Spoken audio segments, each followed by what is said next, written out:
नमस्कार और the deep dive में आपका स्वागत है। आज हमारे पास सुशील बाजपेयी द्वारा ग्लाइडिंग इंस्ट्रक्टर्स के लिए तैयार किया गया एक बहुत ही दिलचस्प प्रेजेंटेशन है जिसका शीर्षक है the blue when of instruction. ये थ्रेट एंड एरर मैनेजमेंट यानी TEM पर एक गहरा विश्लेषण है और ये सिर्फ एक और सेफ्टी लेक्चर नहीं है। बिल्कुल नहीं। असल में ये सेफ्टी के बारे में सोचने के तरीके को पूरी तरह से बदलने की कोशिश है। सुशील बाजपेयी अब अपने सभी फ्लाइट इंस्ट्रक्टर और रिफ्रेशर कोर्सेज में इसी फिलॉसफी को आसास बना रहे हैं। बात सिर्फ विमान चलाने का हुनर यानी पायलटिंग स्किल सिखाने की नहीं है। लक्ष्य है एयरमैनशिप यानी विमान कौशल की भावना पैदा करना। एयरमैनशिप, ये शब्द हम अक्सर सुनते हैं लेकिन इसके मायने बहुत गहरे हैं। प्रेजेंटेशन की शुरुआत एक बहुत ही चौंकाने वाली बात से होती है कि ग्लाइडिंग में दुर्घटनाएं शायद ही कभी टाली ना जा सकने वाली होती हैं। मतलब तकनीकी खराबी बहुत कम होती है, फिर भी हादसे होते हैं। तो समस्या कहाँ है? समस्या इंसान में है और यहीं पर एक इंस्ट्रक्टर की सबसे बड़ी जिम्मेदारी आती है। हमारी भूमिका सिर्फ ये सिखाना नहीं है कि ग्लाइडर कैसे उड़ाना है, बल्कि हमारे छात्रों की आदत में, उनकी सोच में जोखिम को मैनेज करने का एक सिस्टम डालना है। यही सिस्टम है थ्रेट एंड एरर मैनेजमेंट या TEM। और यहीं पर ये ब्लू वेन यानी नीली नस का कॉन्सेप्ट आता है ना, ये मुझे बहुत दिलचस्प लगा। हाँ, और ये इस पूरी चर्चा का दिल है। TEM को एक अलग से पढ़ाए जाने वाले चैप्टर की तरह नहीं देखना है। इसे इंस्ट्रक्शन की ब्लू वेन की तरह सोचें।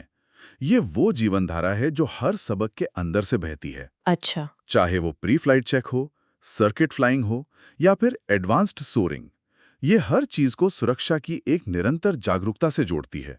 ये क्या सिखाना है वो नहीं, बल्कि कैसे सिखाना है उसका संदर्भ है। ठीक है, तो चलिए इस फ्रेमवर्क को थोड़ा और समझते हैं। इसे डिफेंसिव फ्लाइंग का एक सिस्टम बताया गया है। ये सुनने में ऐसा लगता है जैसे हम सड़क पर डिफेंसिव ड्राइविंग की बात करते हैं, हमेशा ये मान के चलना कि कुछ गलत हो सकता है। बिल्कुल वही बात है। इसका सीधा सा मकसद है पायलटों को एक तरीका देना, एक सिस्टम जिससे वो उड़ान में होने वाले खतरों और गलतियों के लिए पहले से तैयार रहें और उन्हें संभाल सकें। इसका एक सीधा सा फ्लो है। एक थ्रेट यानी बाहरी खतरा, एक पायलट एरर यानी पायलट की गलती को जन्म दे सकता है। अगर उस गलती को संभाला नहीं गया तो वो एक अनडिजायर्ड एयरक्राफ्ट स्टेट यानी एक अवांछित या खतरनाक विमान स्थिति पैदा कर सकती है, जिसका अंत एक आउटकम में होता है जो अच्छा या बुरा हो सकता है। और इस पूरी सोच के 3 स्तंभ या 3 पिलर्स भी हैं: एंटिसिपेशन, रिकग्निशन और रिकवरी। पूर्वानुमान, पहचान और सुधार। हाँ, सुनने में तो ये बहुत सीधे लगते हैं, पर असल में एक पायलट के लिए, चाहे वो नया हो या अनुभवी, इनमें से सबसे मुश्किल क्या होता है? अब बहुत अच्छा सवाल है। देखिए, रिकग्निशन और रिकवरी तो हम ट्रेनिंग में बहुत सिखाते हैं। केबल टूटने पर क्या करना है, स्टॉल से कैसे रिकवर करना है, ये सब स्किल्स हैं। लेकिन एंटिसिपेशन यानी पूर्वानुमान, वो एक मानसिकता है। हम्म। ये स्वीकार करना कि कुछ गलत हो सकता है, भले ही आपको ये ना पता हो कि क्या और कब होगा, यही सबसे मुश्किल है, खासकर जब आप सहज हो जाते हैं। असली एयरमैनशिप इसी एंटिसिपेशन में है। ये बात दिलचस्प है। तो चलिए पहले हिस्से पर आते हैं, थ्रेट्स यानी खतरे। प्रेजेंटेशन में खतरों और गलतियों के बीच एक बहुत साफ लकीर खींची गई है। हाँ, और ये समझना बहुत जरूरी है। एक आसान सा नियम है, खतरे पायलट पर आते हैं जबकि गलतियां पायलट से होती हैं। बिल्कुल। Threats come at the pilot, errors come from the pilot. खतरे वो हालात या घटनाएं हैं जो पायलट के कंट्रोल से बाहर हैं। वो बस आपकी उड़ान को और मुश्किल बना देती हैं। जैसे प्रेजेंटेशन में एक उदाहरण दिया गया है कि विंच केबल का एक खराब जोड़ एक खतरा है। ये पायलट के कंट्रोल में नहीं है, लेकिन ये खतरा पायलट को लॉन्च फेलियर की प्रक्रिया ठीक से ना करने की गलती करने पर मजबूर कर सकता है, जिसका नतीजा रिकवरी के दौरान स्टॉल हो सकता है, जो कि एक अवांछित विमान स्थिति है। आपने बिल्कुल सही जोड़ा। और इन खतरों को भी 3 श्रेणियों में बांटा गया है ताकि हम उनके बारे में बेहतर सोच सकें। पहले हैं एंटिसिपेटेड थ्रेट्स, अपेक्षित खतरे। ये वो चीजें हैं जिनके बारे में आपको पहले से पता होना चाहिए या पता हो सकता है। जैसे मौसम का पूर्वानुमान कह रहा है कि हवा तेज होगी, या किसी प्रतियोगिता के दौरान आसमान में ट्रैफिक ज्यादा होगा। ठीक है। और दूसरा प्रकार है अनइंटेंशनल थ्रेट्स, अप्रत्याशित खतरे, मतलब जिनका आप अंदाजा नहीं लगा सकते। हाँ, मतलब आप ठीक ठीक नहीं बता सकते कि ये होगा, पर इसकी संभावना के बारे में सोच सकते हैं। जैसे उड़ान के बीच में आपका GPS अचानक काम करना बंद कर दे, या कोई दूसरा ग्लाइडर अचानक आपके रास्ते में आ जाए।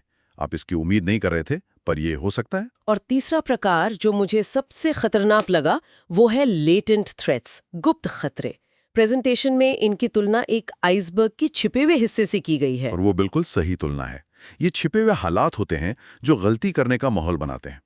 जैसे दिन के आखिर में घर जल्दी पहुंचने का दबाव, पायलट की थकान, नींद पूरी न होना, या फिर क्लब का सेफ्टी कल्चर ही खराब होना। बिल्कुल, जहां नियमों को तोड़ने को बहादुरी समझा जाता है।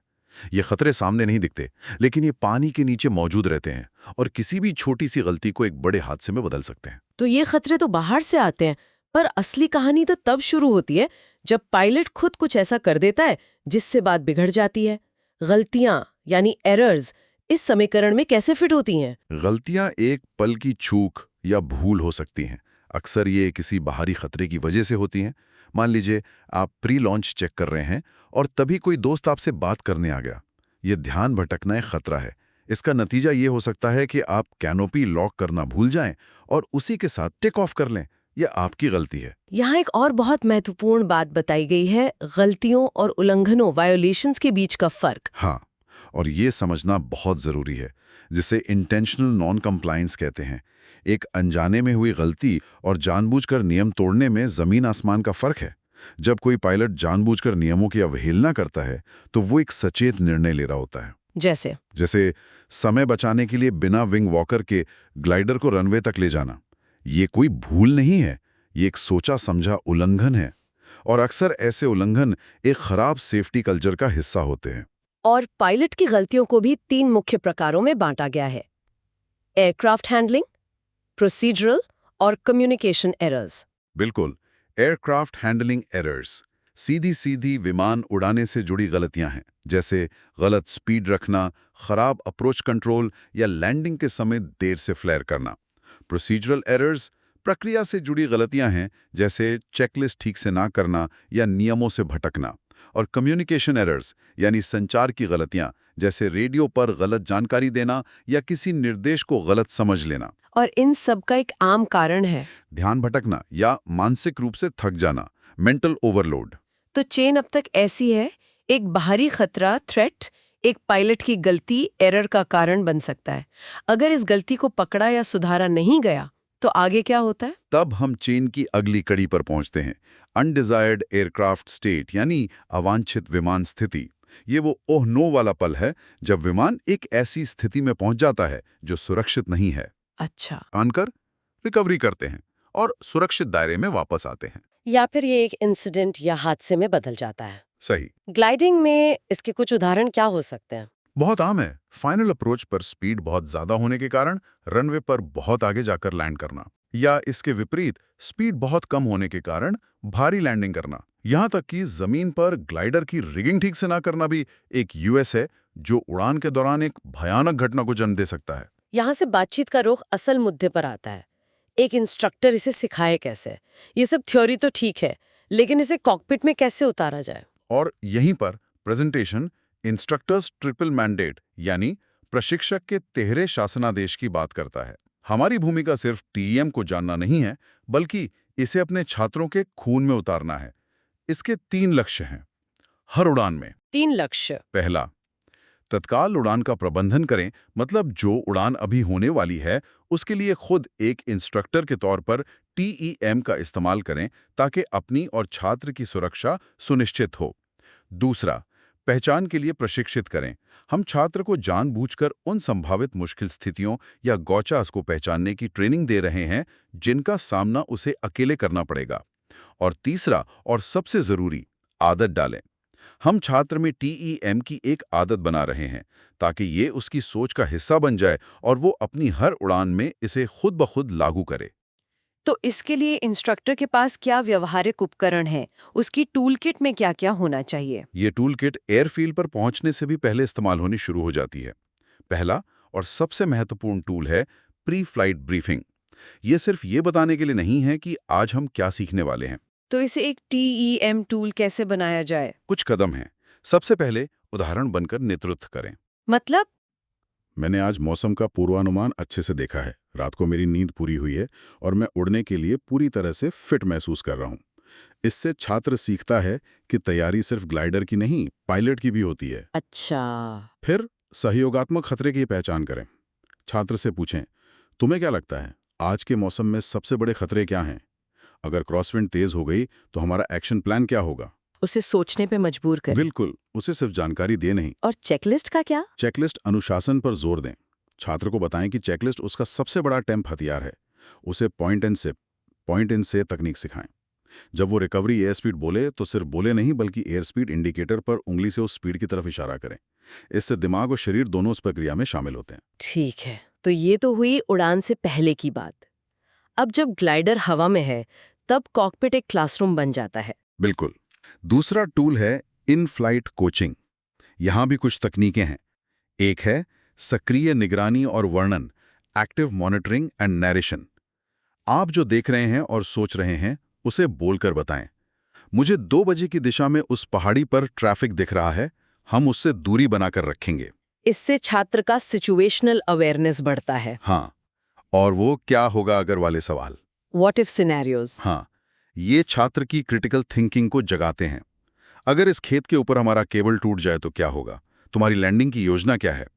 ये सवाल उसे हमेशा एक कदम आगे सोचने के लिए तैयार करते हैं। और अगर छात्र से कोई गलती हो जाए तो? तब सबसे महत्वपूर्ण नियम लागू होता है। पहला निर्देश, पहले सुधार, बाद में विश्लेषण। The prime directive, recover first, analyse later. ये बहुत जरूरी लगता है। ये सबसे जरूरी है। अगर कोई गलती होती है या ग्लाइडर एक अवांछित स्थिति में चला जाता है तो पहली प्राथमिकता बात करना या सिखाना नहीं है। पहली प्राथमिकता है विमान को उड़ाओ, एक सुरक्षित स्थिति में वापस लाओ। विश्लेषण और चर्चा जमीन पर डीब्रीफ के लिए इंतजार कर सकते हैं। कई इंस्ट्रक्टर तुरंत सिखाना शुरू कर देते हैं जो खतरनाक हो सकता है। बिल्कुल। और आखिर में जब उड़ान खत्म हो गई तो तीसरा टोल आता है डिब्रीफ। हाँ, TEM केंद्रित डीब्रीफ। यहीं पर सीखी हुई बातें पक्की होती हैं। इसका एक स्ट्रक्चर होना चाहिए। पहले उन खतरों की पहचान करें जिनका सामना किया, फिर उन गलतियों पर चर्चा करें जो हुई, चाहे छात्र से या आपसे। फिर विश्लेषण करें कि उन्हें कैसे मैनेज किया गया, और अंत में भविष्य के लिए सबक तैयार करें। आपने कहा आपसे हुई गलतियां, मतलब इंस्ट्रक्टर अपनी गलतियां भी माने? ये बहुत जरूरी है। एक इंस्ट्रक्टर के तौर पर अपनी गलतियों के बारे में खुला रहना विश्वास बनाता है। जब आप कहते हैं, देखो उस समय मैंने ट्रैफिक को देर से देखा, ये मेरी गलती थी, तो आप छात्रों को एक बहुत शक्तिशाली संदेश दे रहे हैं। कोई भी परफेक्ट नहीं है और गलतियों को स्वीकार करना एयरमैनशिप का एक महत्वपूर्ण हिस्सा है। तो इस सब का निचोड़ क्या है? ये जो पूरा ढांचा है, ये सिर्फ कॉकपिट में सुरक्षित रहने से कहीं ज्यादा गहरी बात कर रहा है। ये अनुभव के खतरे की बात करता है। प्रेजेंटेशन में एक बहुत दमदार लाइन है, यदि आप एक दुर्घटना रिपोर्ट पढ़ते हैं और सोचते हैं कि ऐसा कौन मूर्ख करेगा, तो जवाब है कोई भी कर सकता है। वाह। ये सोच कि मेरे साथ ऐसा नहीं हो सकता क्योंकि मैं बहुत अनुभवी या कुशल हूं, अपने आप में सबसे बड़ा खतरा है। इसे अहंकार, अति आत्मविश्वास या बस अनजान होना कह सकते हैं। एयरमैनशिप की त्रिमूर्ति का भी जिक्र है, ज्ञान, कौशल और दृष्टिकोण। Knowledge, skill and attitude. हाँ, और हम अक्सर ज्ञान और कौशल सिखाने पर बहुत ध्यान केंद्रित करते हैं, लेकिन TEM असल में दृष्टिकोण के बारे में है। एक इंस्ट्रक्टर की भूमिका एक सकारात्मक, विनम्र और सतर्क दृष्टिकोण विकसित करने में बराबर का जोर देना है।